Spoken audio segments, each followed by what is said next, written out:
Hello，大家好。有股友问这只 US Oil WTI 原油期货，我们来看一下，它正在被这个全部的筹码主力线压住，200天均线也是压住它，顶上一大堆套牢盘，形势并不是很漂亮。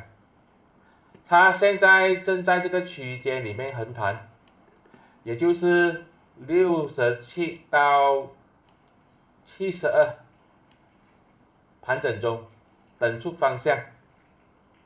如果它跌破67，这个是一个卖出讯号；如果它突破72，这个是一个买入讯号。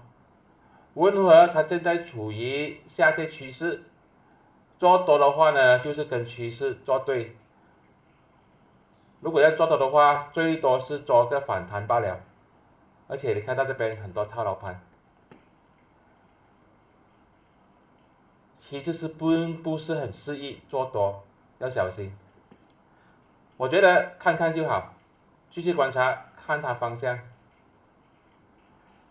如果真的是要做多的话呢，最好是等到它突破这个200天均线那时候就安全很多。